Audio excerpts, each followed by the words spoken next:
When it was announced that Sir Patrick Stewart would be reprising his iconic role of Jean-Luc Picard from the Star Trek franchise in a new solo series, fans everywhere were cautiously optimistic. It turns out that they had no reason to be worried. The show and its lead are amazing. Not only that, but each episode has been jam-packed with awesome Easter eggs for fans to enjoy. Check out the rest of this video for all of the best moments that you might have missed the first time around. Picard,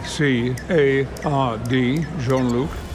The show picks up at the end of the 24th century, 18 years after the conclusion of Star Trek Nemesis, with Picard still reeling from the loss of Data and the destruction of Romulus. So it was only right that the very beginning of the show would start off with the perfect homage to Picard's dear friend. The show kicks off with the song Blue Skies by Irving Penn. Never saw the sun shining so bright. Which Data himself once sang during Star Trek Nemesis at Riker and Troy's wedding, the film in which he lost his life, and that was the last appearance of the Next Generation crew. It was the perfect way to honor his beloved character, and let us all know that Data is still very much alive in the hearts of everyone involved in the show, on screen and off.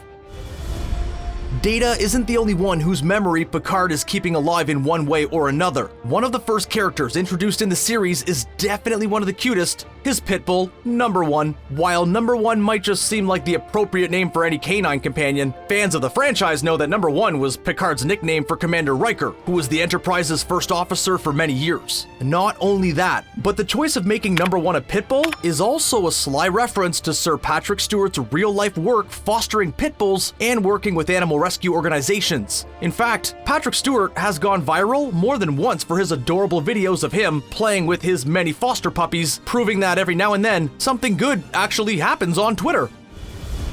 It was clear in episode 1 that the Romulan Supernova was going to be a big aspect of Picard when the Federation journalist asks him about it during their interview. We know that it was a cataclysmic event that happened around 15 years before the show started, but never actually saw it during the Next Generation or the other movies. And yet, it was brought up in the J.J. Abrams reboot in 2009, in which we learned that Spock had tried and failed to prevent the incident from occurring. The effects of the supernova were so great that they actually created the alternate timeline in which the Abrams movies are set, but the fate of the planet Romulus is still very much a part of the main timeline.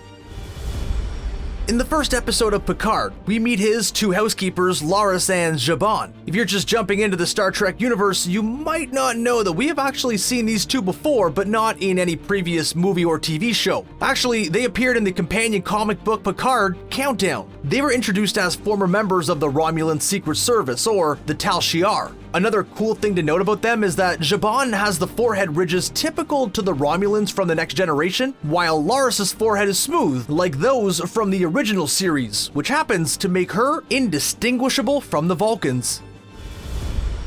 The Starfleet archive proved a huge wealth of amazing Easter eggs and callbacks to earlier parts of the Star Trek franchise, and made us feel all kinds of nostalgic. One of the first things that we see when he steps into the vault is a model of the USS Stargazer. If you don't know, the Stargazer was a ship that Picard served on before his time on the Enterprise. His experiences on the Stargazer are an important part of Picard's history, and are what led him to eventually captain the Enterprise. It was actually the tragic passing of the Stargazer's captain and first mate that led him to take control of a ship for the first time, which would ultimately lead him to his position as captain of the Enterprise.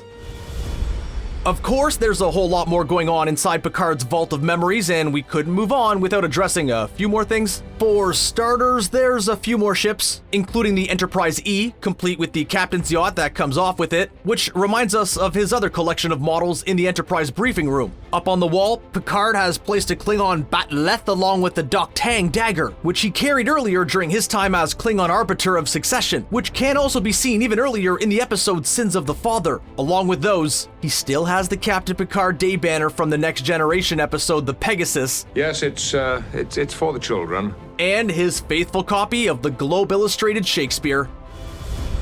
In that first interview with Picard, which the show uses to set up a ton of very important exposition, the subject of the synth ban is touched upon. Synthetics have popped up all over the Star Trek franchise, but none have ever been quite as important as Data, who was not only a major advancement in technology, but also a dear friend of Picard. We know that synths have been banned by the Federation after they attacked Mars. Hell yeah. This is not only important because of Picard's complicated history with synths, including the fact that he once argued that Data was a sentient being, but it also echoes an earlier ban on augmented individuals in the 1990s, like Khan. The premiere episode of Picard really managed to pull on our heartstrings in all the right ways, and possibly the most touching was when it came to Daj. We learned that Daj is actually Data's daughter in a way. That's impossible. She was created by Dr. Maddox, who we had only ever seen once before in a Next Generation episode called The Measure of a Man. He wanted to convince the Starfleet team to let him take Data apart and study him. While they convinced him not to, he and Data actually stayed in touch after the whole event, and Data even offered to help him with his research. It is no accident that the man who once tried to end Data's life is the one who wound up continuing his lineage, even if the revelation made us sob just a little. The Star Trek Easter eggs didn't end in Episode 1, and Episode 2 gave us even more than we could have hoped for. The episode, called Maps and Legends, sees Picard continuing to investigate the mysterious Daj, and those who were after her. The whole thing starts with First Contact Day, which revisits the events that took place on Mars during that fateful synth attack. Not only that, but First Contact is also a reference to the film Star Trek First Contact, in which the Enterprise goes back in time to the first contact between humans and alien life. They do so to stop the Borg from altering history, and they were so successful that the day is still celebrated as a holiday hundreds of years later. One Easter egg that is really more of a blink and you'll miss it moment comes during the scene in which Soji is in bed with Narek. If you keep a close eye on the bed, you'll notice a small blue-haired doll, which is clearly a stuffed animal version of some sort of alien. There are two possibilities for who this toy might be, and they are equally intriguing. The first possibility is that it is a toy salt vampire or M113 creature, who appeared in the original series episode The Man Trap. Another idea is that it's the Draculius ice creature, who we met in the J.J. Abrams Star Trek movie from 2009. Either way, it's these little shoutouts to the history of Star Trek that we are living for in Picard. Back in the series finale of The Next Generation, Picard was able to see a version of his future that saw him retiring to his family vineyard on Earth. Sound familiar? Well, just hang on. In this version, he was suffering from a neurological disorder called Irumodic syndrome, in which he couldn't distinguish hallucinations from reality, and eventually became fatal. In The Next Generation, this future didn't become a reality, and yet, based off of where the series is going so far, it seems possible that Picard could be heading that way. We didn't get all the info, but his meeting with the doctor led us to understand that while it might not be Irumodic syndrome, something else might be going on with Picard's brain. We hope it's nothing serious. This episode also lets us get a little bit more information about the mysterious artifact that Soji is working on, which actually turns out to be a damaged Borg cube. At some point, she walks in a checkpoint, a zone in between the safe part of the artifact and the parts of the cube that are still active. In this checkpoint hangs a sign that tells us that it's been almost 6,000 days since there's been a Borg assimilation in the facility. Not only is it kind of a hilarious sign, but it also reminds us that they're not so worried about injuries on a Borg cube as they are concerned about the still active Borg turning people into drones. 6,000 days is a pretty good run, but something tells us they might have to change that sign before this season is over. Just a hunch.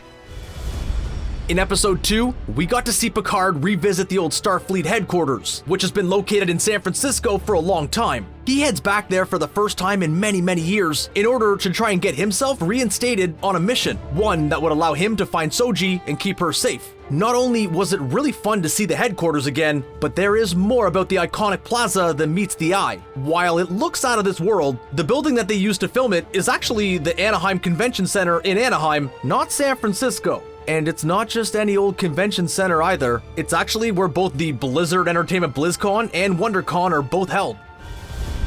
In Episode 2, Picard gets a visit at his home from Dr. Agnes Jurati, who just so happens to be holding a copy of a very important book at the time. The book she's holding is none other than Isaac Asimov's The Complete Robot. Now, if you're not familiar, Asimov is one of the most prolific science fiction writers of all time, and his Robot series is his most well-known work. His books have both inspired and been turned into movies and TV shows over the years, from I, Robot to Bicentennial Man, and it was even established that many aspects of Data were inspired by his writing. Hilariously, Picard tells Dr. Jurati that I never really cared for science fiction.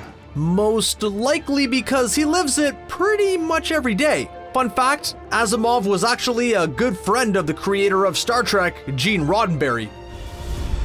While we don't get much more than an introduction to Raffi Mussaker in episode 2 of Picard, we do get to see her trailer, and more importantly, where it's located. Any Star Trek fan worth their salt would have recognized this iconic location at first glance, but for those who aren't quite so savvy, we'll break it down for you. Raffi's trailer is set right up in the Vasquez Mountains, in the Sierra Pelona Mountains in Southern California. These rocks are undoubtedly the most famous for being featured in the Star Trek episode Arena, in which Kirk fought a giant lizard-like Gorn. Other than that, the area has also been used as many different planets over the years, both in the original series and the Next Generation. In fact, these rocks have been so many different planets that this could be the first time they are actually just regular old Earth.